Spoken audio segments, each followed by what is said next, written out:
Okay, it is day 14. Check out that sky. Hopefully it doesn't rain. But it is Thursday, January 18th, and getting a really late start today. It's like 11 o'clock.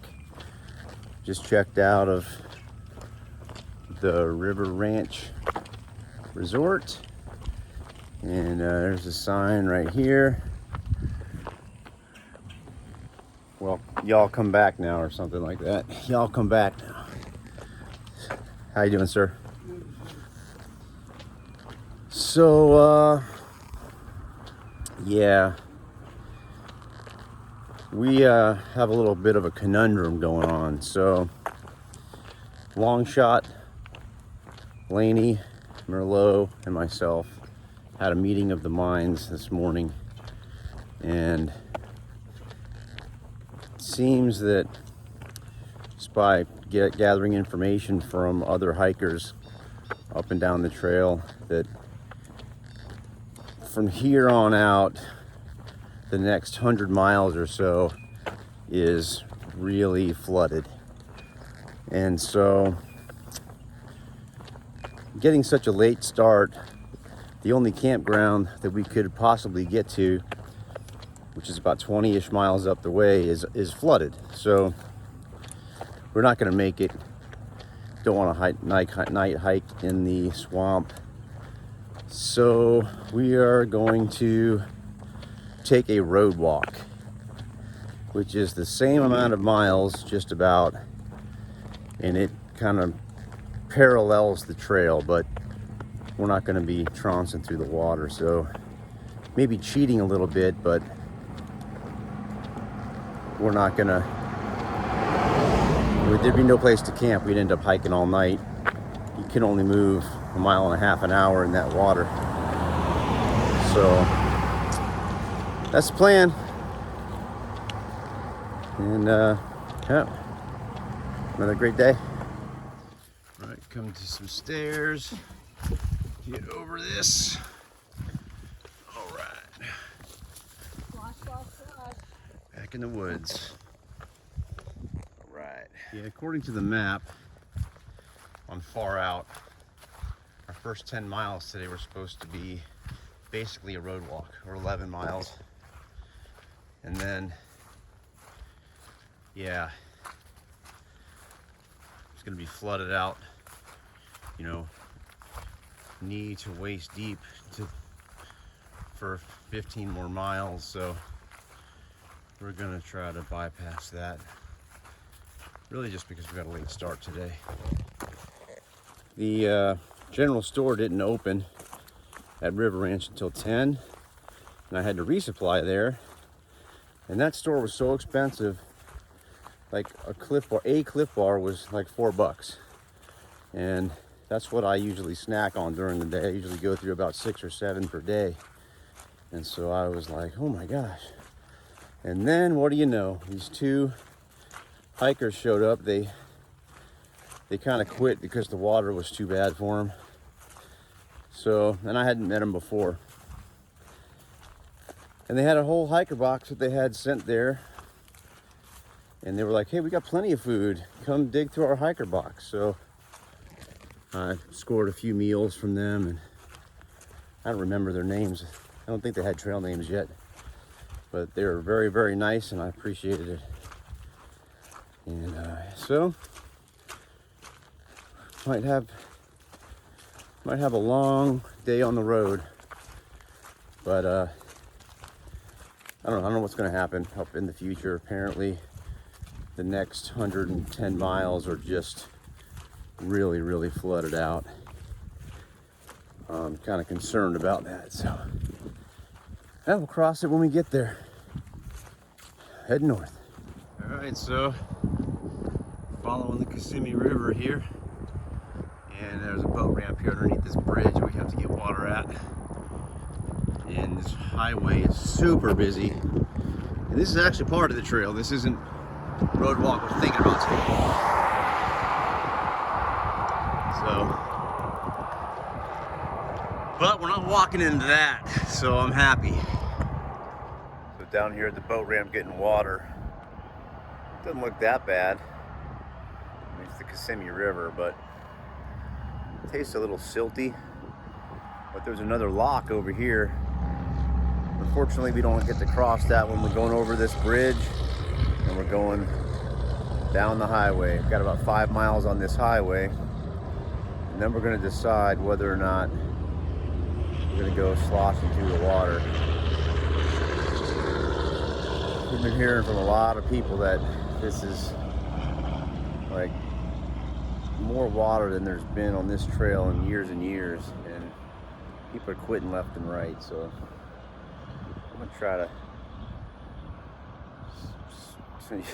I don't know what I'm gonna try to do. This is crazy, all the water. Wet, feet are always wet. All right, enough complaining. Head north.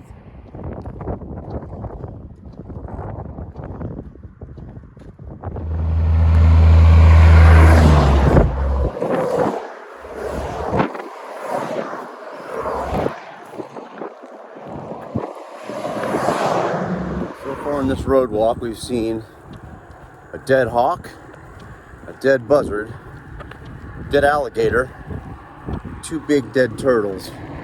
What a shame. Highways, man. Alright, so we just got off this roadway, off this highway.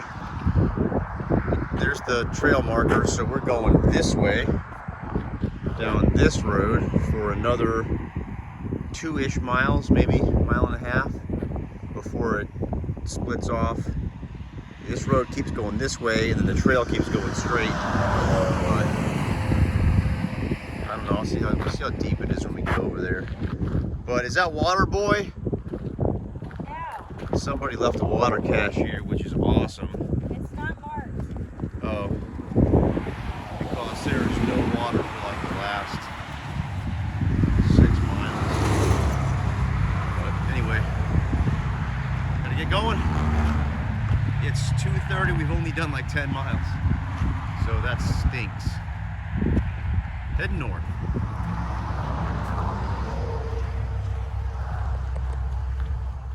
Getting towards the end of the day. Isn't that pretty right there? That sky is awesome. Sometimes Merlot has to remind me to look up and look around, because I'm just looking at my feet because I trip over everything. But there's really nothing to trip on here. But that's gorgeous. All right, to add insult to injury, the trail's giving me the finger. What a day. All right. Well, this is some high water here. This water is not supposed to be reachable from this little levee here, but as you can see, it is very reachable. It's right up to the edge. So I'll go ahead and tell you that we did not hike through the swamp today. We took the 11-mile road walk that was the trail in the morning, and then we took a 7-ish mile dirt path that we're on right now that kind of ran parallel with the trail, because that water is waist deep. And I mean, something's just got to give. And I'm not normally one to not hike the trail, but I just needed a break, and this water's not getting any lower. And so I said, F it, walking the road. So anyhow, call me a cheater if you will. I do not care. All right. I know we're back in the water, but it's only, you know, top of the shoe deep, so I can take that, especially after the end of a long day on the road. All right, so we made it to camp. As you can see, well, let me turn the camera around. It's not exactly dry here. It's water everywhere. According to people we talk to, this place is always dry. Not this year, lucky us.